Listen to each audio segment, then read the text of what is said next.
that vote by mail in this country has become rife with fraud. People returning ballots who aren't eligible to return ballots, ballots being sent to people who aren't confirmed to be eligible voters. So what this executive order is going to do is, one, we're going to take federal data. We're going to ensure that each state's election officials are provided with a comprehensive view of who the eligible voters in their jurisdiction actually are, allowing them to properly verify that everybody voting in their elections is legally able to vote. And then it orders the Postmaster General, the U.S. Postal Service, to take bold new measures to verify that ballots both being sent to people are being sent to people who are eligible to vote, and then that ballots being returned are being properly returned by eligible voters only. And we believe that combined, the measures in this executive order will help secure elections in the future and ensure that the many abuses of our election system in the past aren't repeated in future elections. Right. Howard? So the fundamentals of our democracy are built on voter integrity, right? We all need it. You've said it time and time again. It's a total agreement amongst everybody. So here's the idea.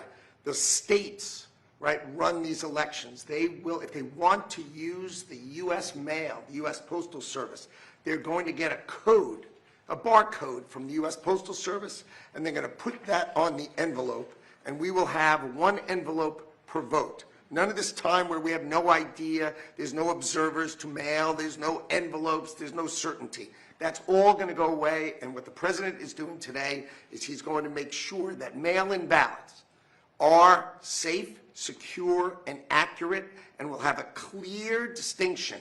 If you voted by mail, you will have it on the envelope. Obviously not on the ballot, but on the envelope. So we will know 1 million mail-in ballots.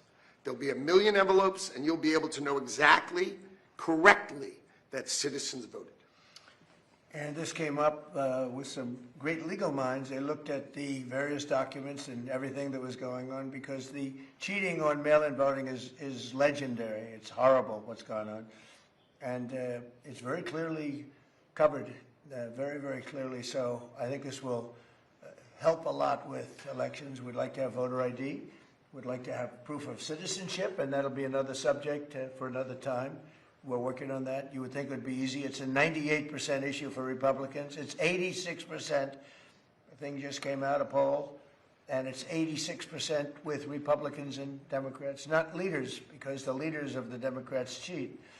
And the only people that don't want to do voter ID are people that cheat. There's no other reason for it. Proof of citizenship, they want to be able to cheat. There's no reason. They have all sorts of reasons, excuses, but it's all nonsense. They want to cheat. But the Democrats themselves are very high. It's a very positive, very, very good thing. The Democrat voters, the Democrat leaders, guys like Schumer, who are corrupt, they want to use it for cheating because their policy is so bad with, think of their policy, open borders for everybody, where people pour into our country from countries all over the world. Think of that. You look at, just take any issue, take anything. Everything they have is so crazy. But the fact that they don't want to sign voter ID is another issue. It's a big issue. The fact that they don't have proof of citizenship, that they want transgender for everybody, that they want men in women's sports. So the only way, they assume, the only way they can win is to cheat. When you have men in women's sports, it's fine, it's wonderful. By the way, I worked very hard with the Olympic Committee and got that terminated for the Olympics. Very nice. Now, girls won't have to get beat up in the boxing ring like they did last time. If you saw those fights, two people that transitioned beat the hell out of everyone, out of other people, women. It was not a pretty sight to watch. So I worked very hard with the Olympic Committee, and we were able to get that out. So the Olympics will not have men in women's sports. But these are the things that they vote on, and that's why we're having a problem with them. They don't want ICE because they don't want people to be taken out of our country that are murderers, that are drug dealers, and that are people from mental institutions, the criminally insane. These are not nice people. And it's amazing. It's not even believable. If you go back 12, 13, 15, 20 years, that we even have to bring up a subject like there will be no trans mutilation. We don't want any transgender mutilization of our children. We don't want to have people pouring into our country from other countries all over the world, where prisons are opened up all over the world. They're opened up, and they pour into our country.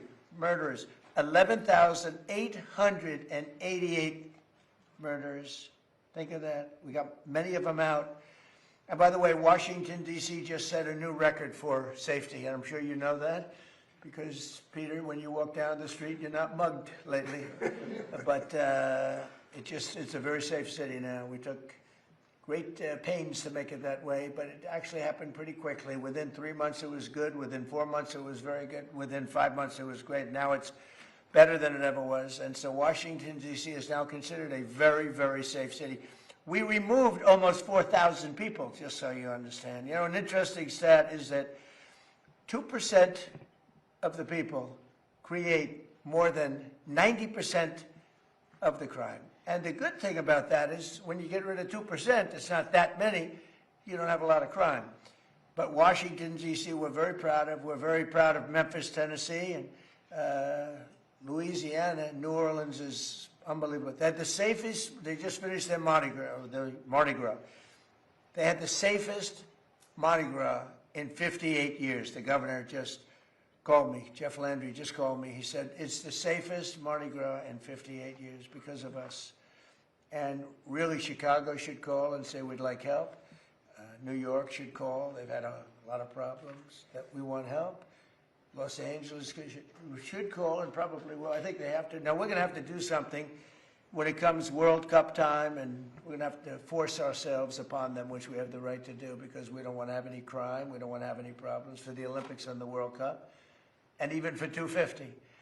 So with all of that, I'm very happy to be signing the voter integrity, and I think it's going to be really great. So if you don't mind, I will take some time, and I'll make this signature absolutely perfect, so it looks very good.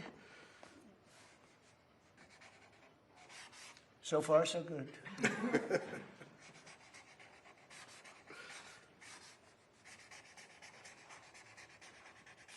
Okay, so that's a big deal. Very proud of it. And I think, I don't know how it can be challenged. I'll probably challenge it. You may find a rogue judge. You get a lot of rogue judges. Very bad people, very bad judges. But that's the only way that can be changed, and hopefully we'll win an appeal if it is, but I don't see how anybody can challenge it. I don't see how they can challenge it. And remember, it's about voter integrity. We want to have honest voting in our country, because if you don't have honest voting, you can't have really a nation, if you want to know the truth. Howard, I'll give that to you. Do you have any questions, please? Yes, Mr. President. As you know, there's issues right now with DHS not being funded. Coast Guard is one of them, which is very important, especially with things going on with Strait of Hormuz and here in our own country. You have power to transfer control from the Department of Homeland Security to the Navy. Are you considering doing that? No, I have a lot of powers to do things, and we use the powers where appropriate. Sometimes you don't have to use those powers. You know, they're a little severe. And then people accuse me of being a king. You see, the king, this is the new one. They've been trying for a long time, including 4 years where I was out of office watching how badly this country was run. But they've been trying for a long time. You know what they really are doing is they want to have people coming into our country. They want to have open borders. They want to have criminals coming into our country. They want to have people unchecked, unvetted, coming into our country that you can look at them and say, this is not good. And that's what happened. They allowed 25 million people into our country. Many of those people were criminals. Many of them were drug dealers and murderers and people that were let out of mental institutions, prison populations in some countries. The Congo, almost its entire prison population was allowed to come into the United States of America. The Congo. Many of the countries in South America, they emptied their prisons out into our country. This was under Biden, and nobody can tell me that's a good thing. And yet, they haven't changed their ways, because if they ever took power, they would open up the borders and they would let people pour in and destroy our country. So I have many powers, but I don't have to use them. I mean, only in severe cases. Yeah. Mr. President, thank you. If you were able to sign the executive order to pay the TSA agents, why not do the same for FEMA and other agencies within the Department of Homeland Well, Security? FEMA's different because FEMA, I really believe that it's fine, but I think it's very inefficient. I think, we have smart governors, and one way to tell whether or not they're smart is how well they do. FEMA's a very expensive way of trying to put out a problem, but what I'd rather do is let the states do it and help them financially, but let the states do it. In other words, you'll have a hurricane in Florida, and people will come from Alaska. They haven't been to Florida. By the time they get used to it, the problem can be solved. So I've never been a big fan of FEMA. I like to keep it local. I like to see governors and neighboring states help each other as opposed to FEMA. FEMA is very expensive, and it really doesn't get the job done. North Carolina, they did a terrible job until I became elected a second time, and I went and, we had that tremendous water flood. There was a water hurricane, the likes of which nobody has seen. Land areas that never had lakes all of a sudden had lakes that you couldn't even get to it. And actually, we were helped by Elon Musk with the communication, with his great communication system that worked very well. We were very lucky, saved a lot of lives. But no, we got to do things right. And if you don't do them right, we shouldn't do them at all. Yeah, please. Thank you, President Trump. After you said today that the Ron war may be ending soon, the stock market closed much higher. Do you have thoughts on that? And also, a judge just ordered you to stop construction of the ballroom. Are you planning to stop? Well, we'll appeal that, but it's not, I don't know, it's basically, I wrote a part of his opinion, but basically he's saying I need congressional approval. And he's so wrong. This is being financed privately. It's a donation that's being given by companies, very rich people, so that for 150 years they've wanted a ballroom here. We're going to have the finest ballroom, I believe, anywhere in the world. And he said we need congressional approval. Well, they don't get congressional approval from the White House. When they do things, they don't, especially when we didn't ask for any tax money. We have no tax. This is taxpayer free. We have no taxpayer putting up 10 cents. And I see right here, I just wrote it out, he said we need congressional approval. Well, we built many things at the White House over the years. They don't get congressional approval when they build in the White House. It's totally separate.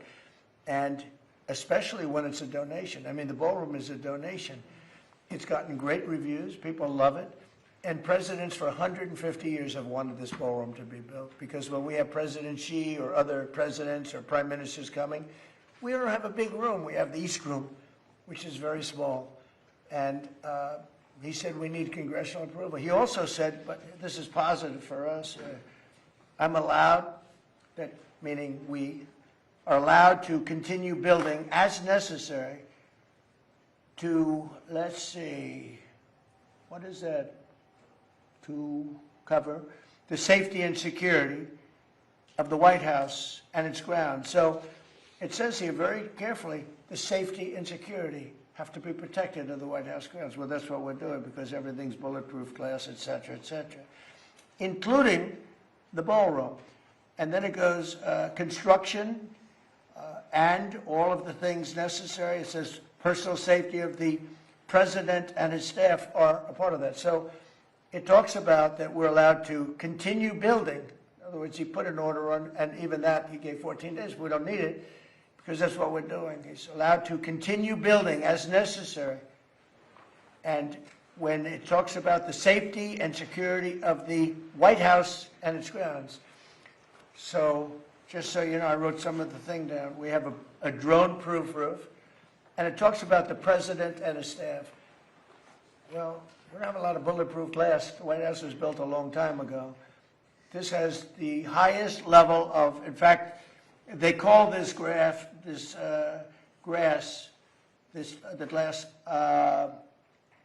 it's bulletproof and it's ballistic proof.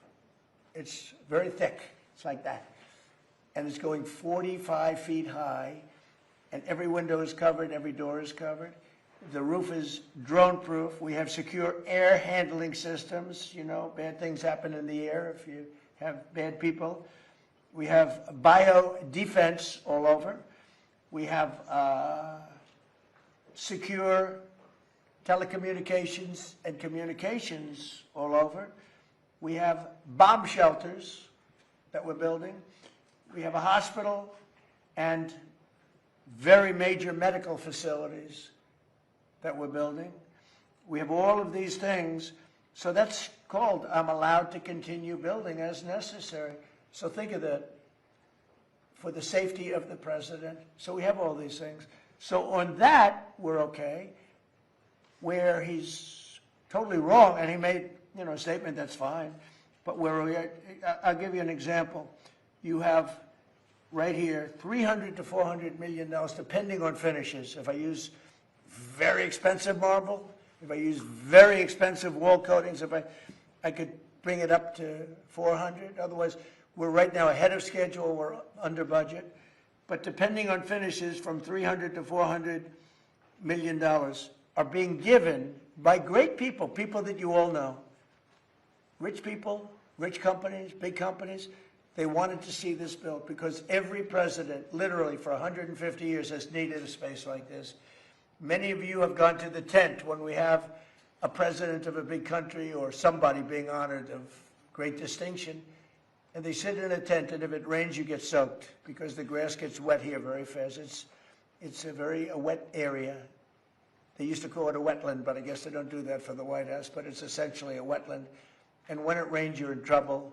The water can go up to 3 to 4 inches over their shoes. That's not a good feeling for who was Prince Charles, who will be here next couple of weeks, is King Charles, who's a great guy. We don't want him to sit in a pool of water. And they've been wanting this for 150 years, and we're building it, and it's covered perfectly. What's not covered perfectly is the fact that the judge said we need congressional approval. Many things have been built in the White House. They haven't gotten congressional approval, especially when the money is being not put up by the taxpayer. The taxpayer's not putting up a dime.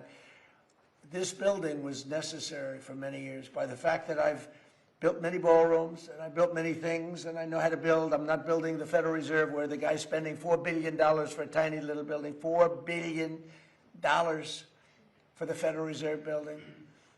That contractor is going to be one of the richest men anywhere in the world after he finishes the Federal Reserve. The man is totally incompetent.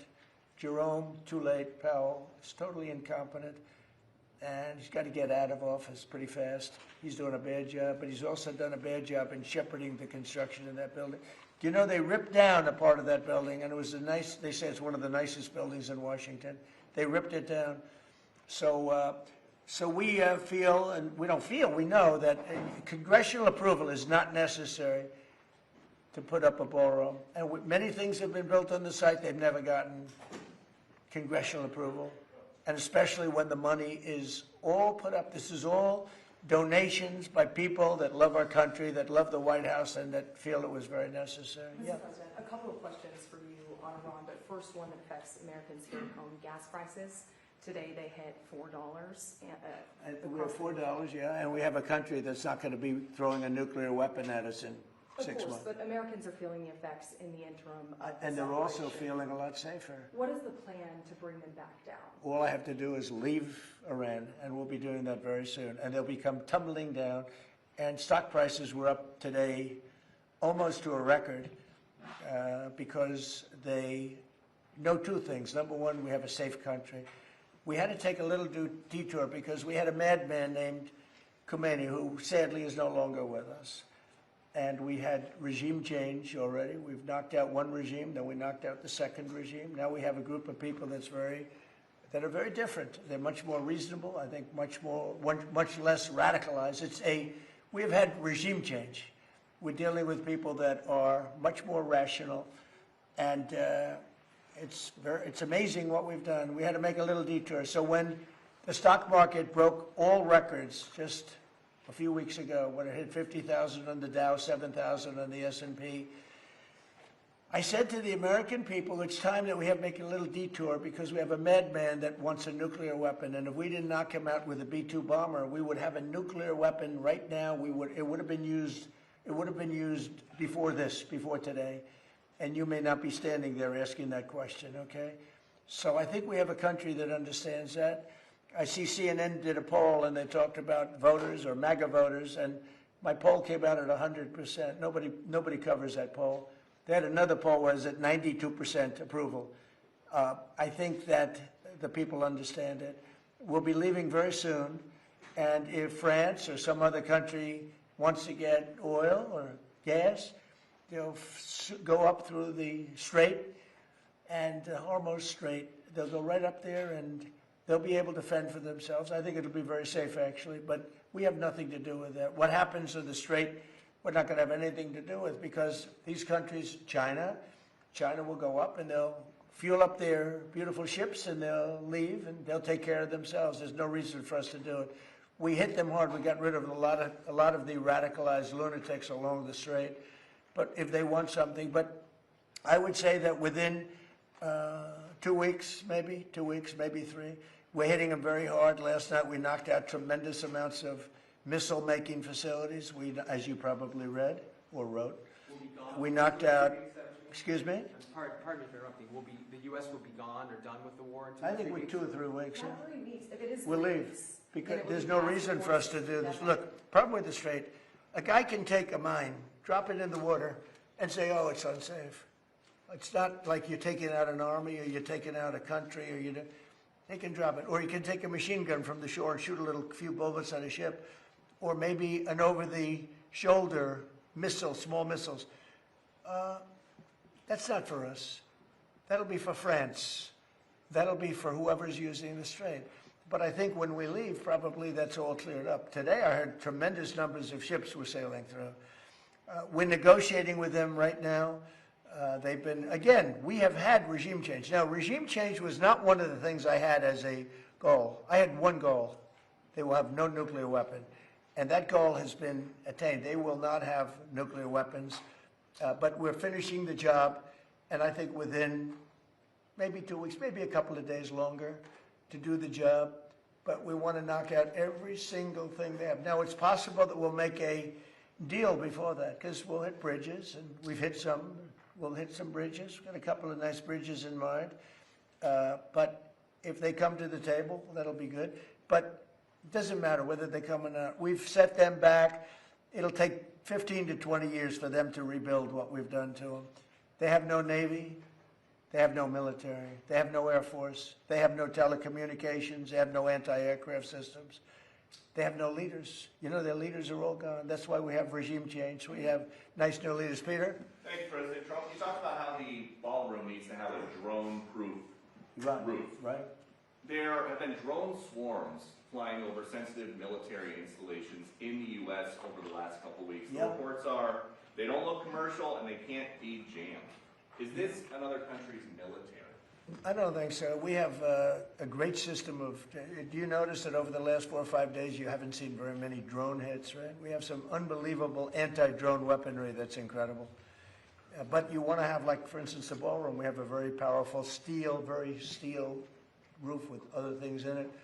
And you want to have, if you're building a building for security, just like his judge's opinion, you have to have security for the president and his staff. You need heavy, strong ceilings. You need seriously thick, bulletproof, ballistic glass. And we have that.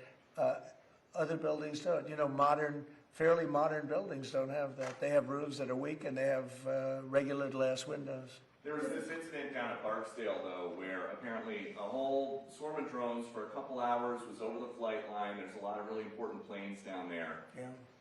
How concerned are you that this is something? Well, I'm that's not another concerned. country Yeah. just scoping out Yeah, where I we know have about all our it. stuff? They've checked that out, and they've gotten to the bottom of it. You know, you have a lot of people now that fly these things all over the place, and we're coming down very hard on them. But we're able to take them out militarily. We're able to take them out very easily. And a new thing is lasers. You know, the lasers are becoming very, very effective. You hit a drone and it melts in air. It's a beautiful thing to see. If it's coming at you, having a laser is a very nice thing. But we have, there are methods of defending against drones. I mean, the advantage from the standpoint of defense is they don't go very fast relative to a F-22, that plane right over there. They go very slow. They can be also shot out of the air by, high-quality aircraft, which we have more than anybody ever had. And Just just, save there was a viral video this week. I don't know if you saw it. Army helicopters hovering near Kid Rock's house in Nashville. Did you see that video? I didn't see it, no, but I'm sure they had a good time. Well, so the Army just said the crews of these helicopters have been suspended. What do you think of that? Well, it depends. Are they, well, they probably shouldn't have been doing it. Yes, you're not supposed to be playing games, right? But I'd take a look at it. They like Kid Rock. I like Kid Rock. Maybe they were trying to defend him. I don't know. Does Iran have to make a deal? Does Iran have to make a deal for the U.S. to end its operation in Iran? And No, have you no. spoken? No, And Iran have you doesn't have spoken to. directly? Iran doesn't with have to Iran? make a deal, no. Yeah, I've spoken to a lot of people. It's a new regime. They are much more accessible. They are right, you know, they said, we have a present for you, Mr. President, out of respect. And they said, wait a minute, do you want me to answer the question? You're a fresh person. You know, we've had a lot of problems with you, haven't we? No, they don't. You asked me a question. No, they don't have to make a deal with me. When we feel that they are, for a long period of time, put into the Stone Ages, and they won't be able to come up with a nuclear weapon, then we'll leave. Whether we have a deal or not, it's irrelevant. Now, it's possible that we'll have a deal because they want to make a deal. They want to make a deal more than I want to make a deal. But in a fairly short period of time, we'll be finished. They will not be able to do a nuclear weapon for years. And when they are ready, maybe in a long time from now, able to do a nuclear weapon, you'll have a president that will be like me in that he will go there and he'll knock the hell out of them again because they cannot have a nuclear weapon. They are very radicalized people.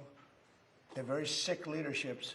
And I will say, though, that the leadership we're dealing with now, with the new regime, because we have a new regime, and the new regime is much better than the past. Yeah. Mr. President, the Iranian government threatened a bunch of U.S. companies today in the region, including Google, Apple. With what? What did they threaten them with? BB guns? Or Well, that's what? a They don't have much question. left to threaten. My question for you is, are you... I don't know. US I mean, what did they, companies- you made a statement. What did they threaten them with? I don't know. Tell me, how did they threaten them? Well, all I know is that they threatened them, sir. What does that mean? Fair enough? He said something nasty? Is the government in touch with these companies? Are you helping to backstop them? You don't even know what the threat was. What was the threat? I haven't heard it. What was the threat? I'll get back Did to they you. say they're going to blow them up? They're going to hit them? They They're said not. Iran's You know what they're not going to nuclear- do? They're not going to hit them with a nuclear weapon. Yeah. Is it something you're concerned about, sir? No. Iran's IRGC issues a warning that they will target 18 U.S. technology companies if the U.S. continues targeted assassinations of Iranian leaders beginning on April 1st. Those companies Oh, include really? NVIDIA, Apple, Microsoft. Most of those people are dead already. Yeah, Peter? I got one. Your son Eric posted a photo of what will be the Trump Presidential Library. It's a huge skyscraper. In Is Miami? Is that all a library? What else is going in? No, well, it's a library. It's a museum or a library. It's a presidential, but I wouldn't start it till I'm out of office. I don't believe in building libraries or museums. It's really like the Barack Hussein Obama one in Chicago. In not a good location, and it's a very unattractive building that's seriously late and seriously over budget. I think you're going to see a great one here, and it'll go up on time, on budget, best location in Miami.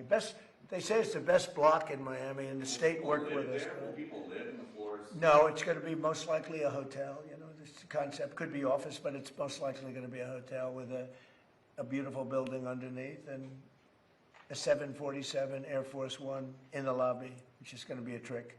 And the Supreme Court tomorrow is going to hear arguments about your executive order trying to get rid of birthright citizenship. And I'm going. You're going to go to the Supreme I Court think so. tomorrow? I do And believe. just sit there and listen. Because I have listened to this argument for so long, and this is not about Chinese billionaires or billionaires from other countries who all of a sudden have 75 children or 59 children in one case or 10 children becoming American citizens. This was about slaves.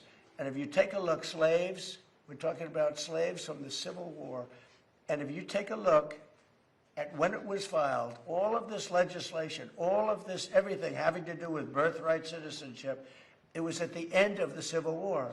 The reason was it had to do with the babies of slaves and the protection of the babies of slaves.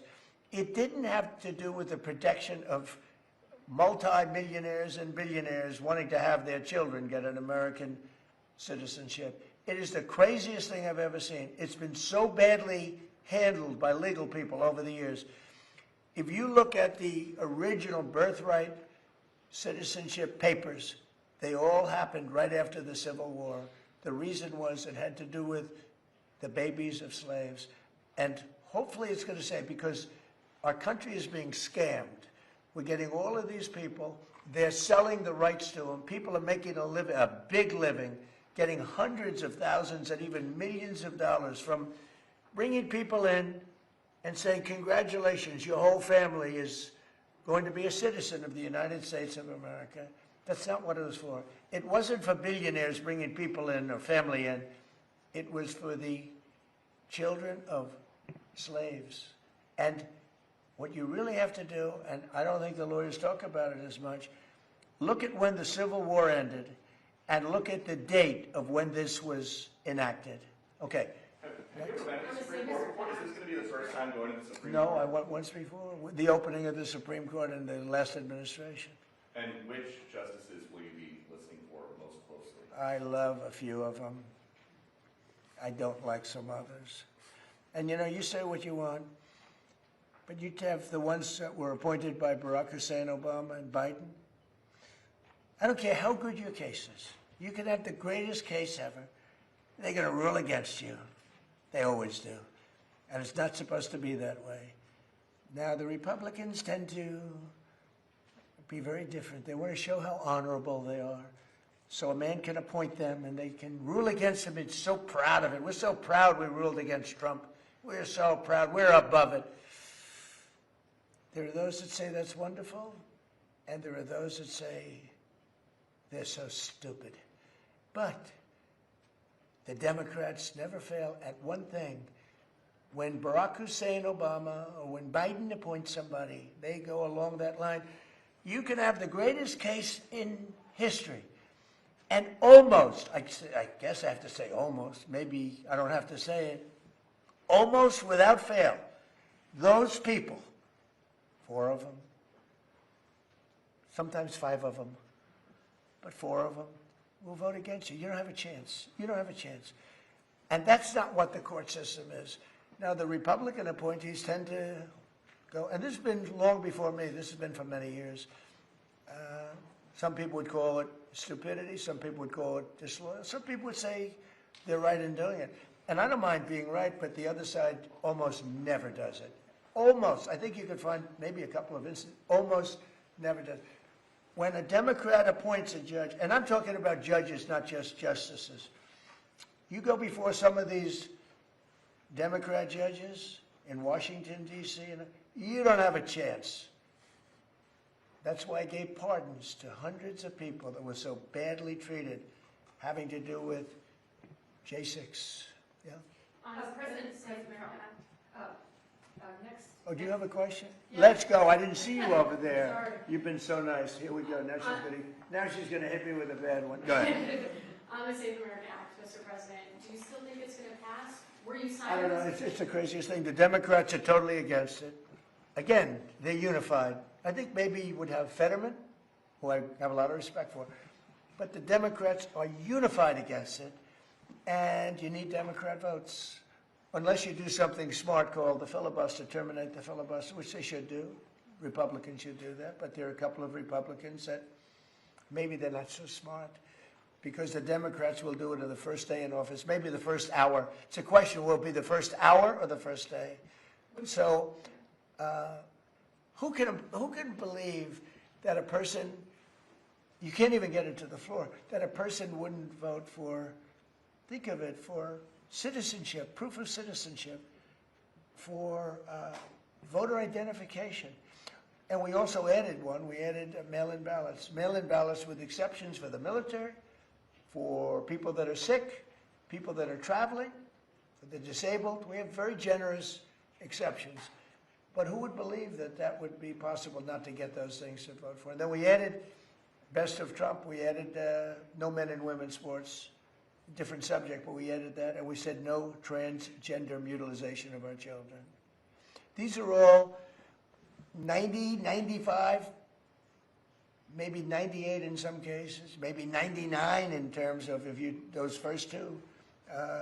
If you talk about the first two, I think in 98, 99% voter identification, right? Wouldn't you think? Don't you think it's nice with picture? Wouldn't you think it's nice when the Democrats had their convention? I remember it so well. You had to have identification to get into the arena, and they had a card that was bigger than most of their chests, and it had everything. It had their picture. And if you didn't have that card, they threw you away. In New York City recently, we had a big snowstorm. Mayor Mandami he called out for people to shovel snow, but you had to give identification with picture. If you didn't have, and it wasn't one identification, you had to have two. So to shovel snow in New York City, you need identification, double with picture. But to vote, which is maybe our most cherished thing, you don't need. They don't want voter ID, the Democrats, because they want to cheat. The problem is we need their votes. In order to get it, you need their votes. And look, they know their policy is so bad. They know that if they gave those votes, they might never win another election.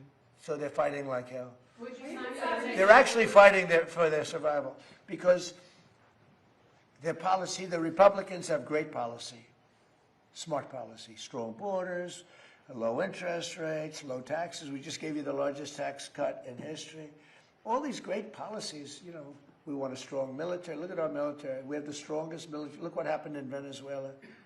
It was so incredible. People said the greatest military maneuver they've ever seen.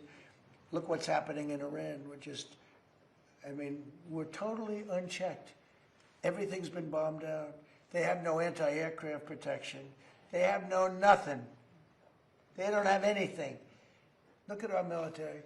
The Democrats don't want that. And when I read the fake New York Times, you take a look at it, it's like, oh, they're putting up a good fight. They're not putting up a fight. They're not even shooting at us, okay? We have planes are just ruling the sky. We have airplanes. Those two. We have airplanes. Nice, right? Lincoln with a little modern touch. The great Benjamin Franklin with a little modern touch.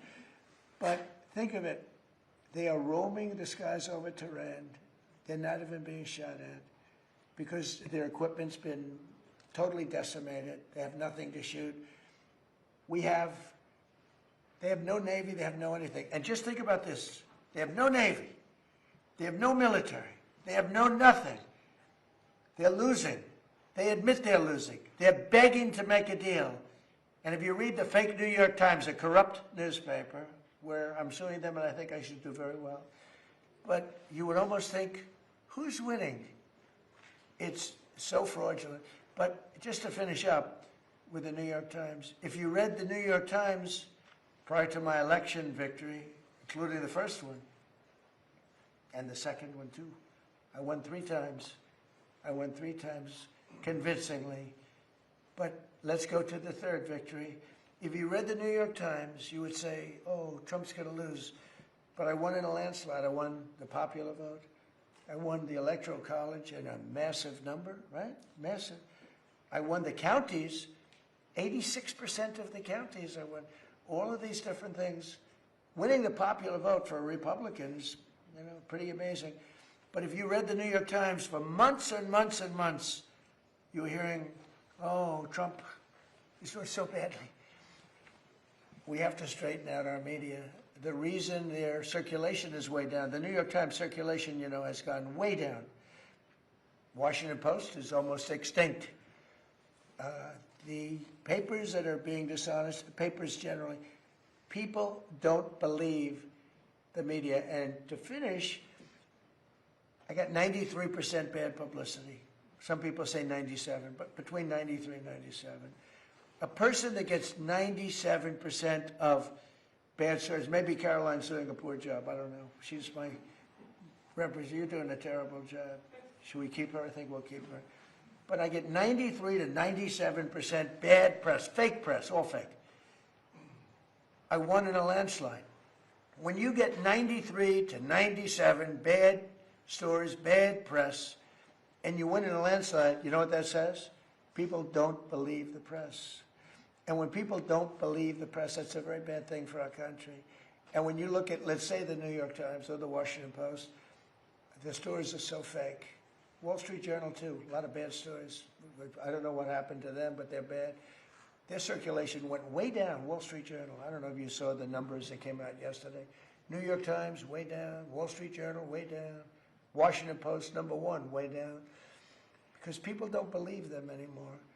And until they get, it's not the paper, it's not the big, it's that they have no credibility anymore, which is a very sad thing for our country. Thank you very much, everybody. Thank you very much. Thanks, President Trump. Thank you very much. Thanks. Hey, Peter, can I do that? I don't think so.